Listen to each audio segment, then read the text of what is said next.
out the way. Who got a watch? Who got the time? I'm racing the clock. Even in my feelings, grind don't stop. Got big dreams, want big rocks. I got plans, you got talk. Heard it's real cheap, but it's really gon' cost. I'm tryna get these ends, building empires with my friends. I'm about handling my business. TV. Everything I say in this video is alleged. It is in my opinion, and it is for entertainment purposes only. Hello, YouTube family. It's DMarie TV. Please like, comment, and subscribe to the video, you guys. I'm new to YouTube. Every like and subscribe that I get, it helps me get higher in the algorithm. And I always forget to ask you guys in the front of the video, and I wait till the end and I miss it. So would you please do me a huge favor and like the video and subscribe to the channel. Here we go. What an explosive week for Big Brother. This week has been nothing short of an emotional roller coaster. It has been all over the place. It has gone, full circle. People have been gunning for each other. They have power, they lose power. The house shifts back and forth. So much has happened this week. And listen, this season is nothing short of amazing. It is giving week after week, episode after episode. So let's get to it. Episode 18 starts. It's day 38.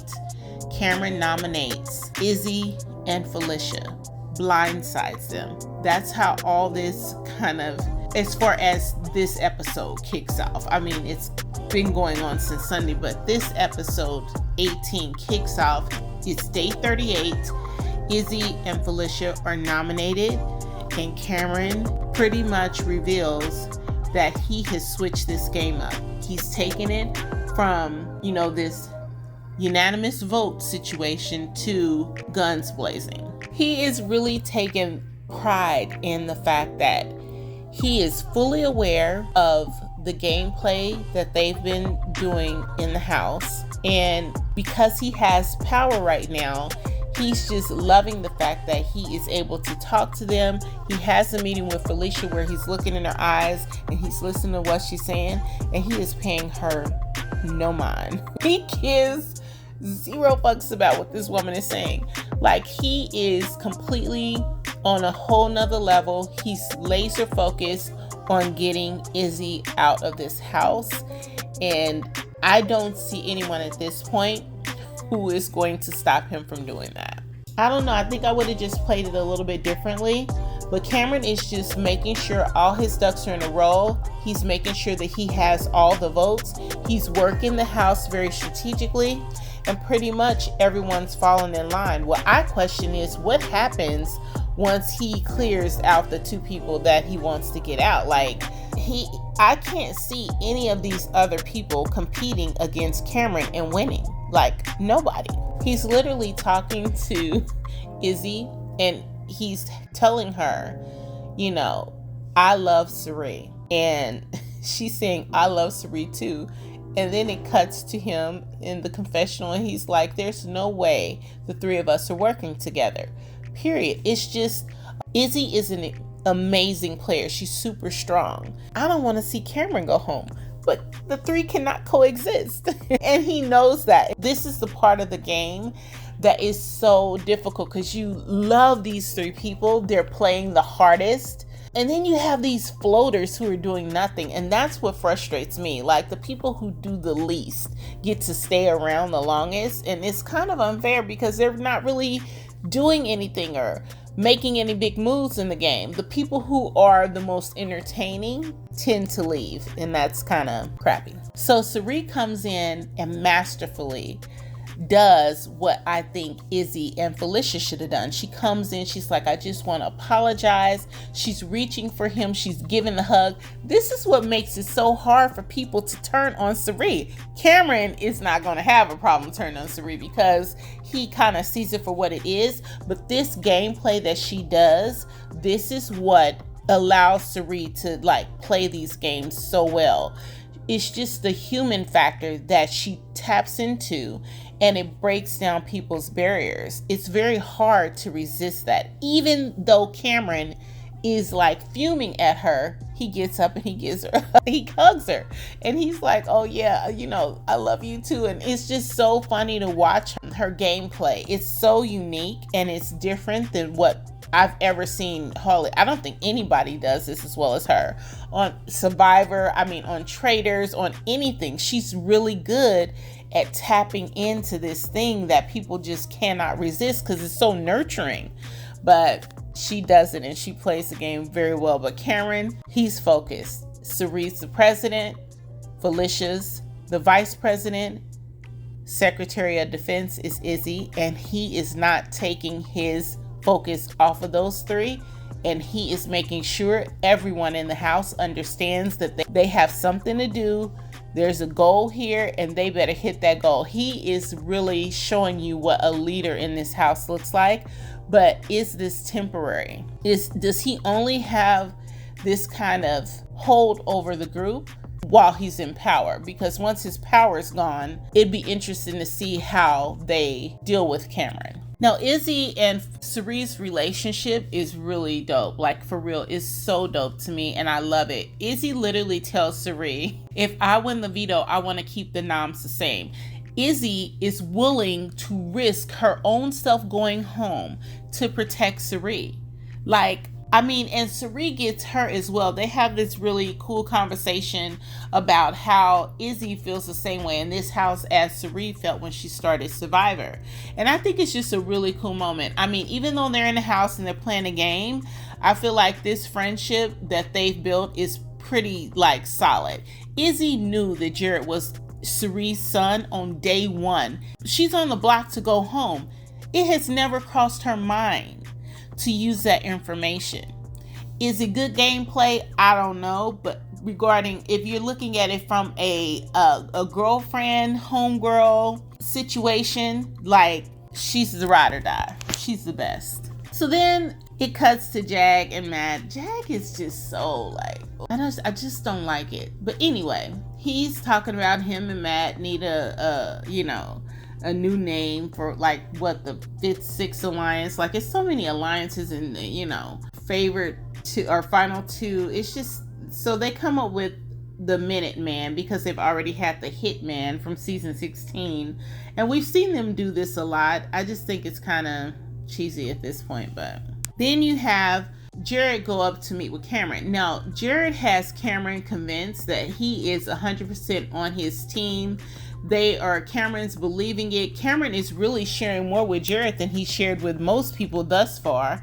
And Jared's pretending to buy into it. What he's trying to do is solicit information from Cameron to find out what his true intentions are. And boom, Cameron gives it to him. He lets him know he's coming for Cerie, and Jared kicks in.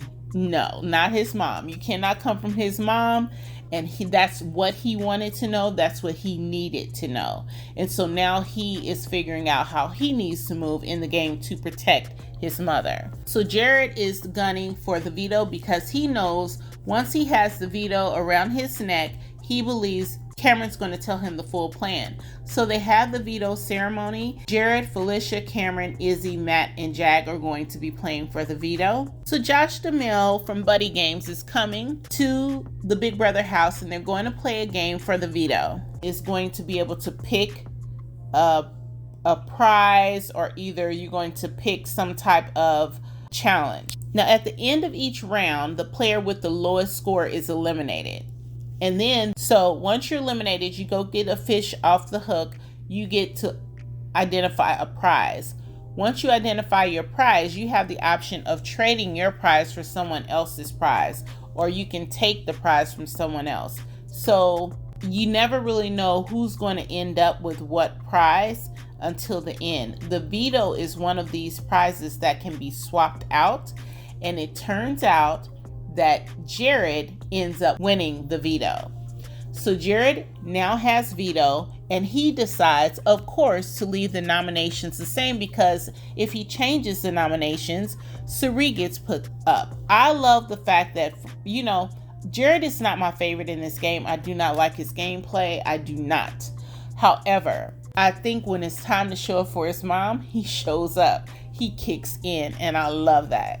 Now, 2 of the prizes that are assigned in this game have a huge impact on the next few hours in the house, like the next 24, 48 hours. What happens based upon this game is Sari and Felicia are in a rowboat type of situation, and they're tied together, so they have to go everywhere in the house together. What this means is Sari is not able to gameplay. All hell breaks loose. This I don't know. I feel like they should have discussed, in the event that Sari's not able to be here, these are the rules that we follow, because honestly, everything falls apart. Cameron and Izzy are also like paired in this piggy pair, and they have to be in the backyard working on using a cup to scoop piles of dirt over to the pool so they can fill the pool up and roll around in their pig outfits in the dirt.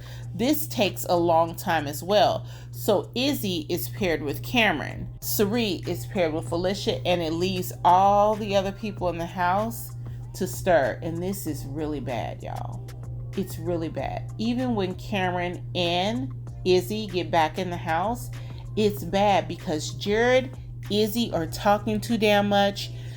America has time to talk to Cameron, and then they decide to keep plotting to get Izzy out. The America starts literally working the room, and it is something to see. This thing it catches on like wildfire, and all of a sudden the house goes from voting out Felicia and being on board to voting out Felicia to America and Cameron just literally stirring the pot and creating full-on chaos in the house. America tells Cameron everything about Jared having Cameron as his number one, and Red was not supposed to be the one to go home. Initially, I don't think Cameron believes it, but then it starts to hit. Cameron then goes to Corey. They all start telling each other what they know. They start talking about the different alliances, and boom, all of them are starting to get pissed. They decide Izzy's out of here. So immediately after this, there is a fight that takes place. It was on the live stream. I believe they're going to show that on Big Brother, or a portion of that, so I won't go into it, but the house was really going at it prior to the HOH, and it made it a situation where Jared was busted out by Corey and Matt and Jag, and so because his gameplay's now been revealed, he has to pretty much win the next HOH, or he and Sari would definitely go up. So the episode ends with the wall challenge, and they have to hang on to the wall, and that's where we are. So overall, I think this was a really, really, really just a great week for gameplay. People were strategizing, thinking. You have split votes now. Everybody is really going out of their way to try to play this game as hard as they can. I just hope the floaters don't just kind of stay under the radar. Bowie and McCole, I don't like that. I feel like somebody should kind of watch them and force them to kick in as well, but you know how it is. They're so focused on each other, they're not even thinking about them. So we'll see how it goes. Like the video, subscribe to the channel, hit that notification bell, and you guys drop me some comments. Let me know what you think. I'll talk to you soon. Get out the way. Who got a watch? Who got the time? I'm raising the clock. Even if my feelings grind don't stop. Got big dreams.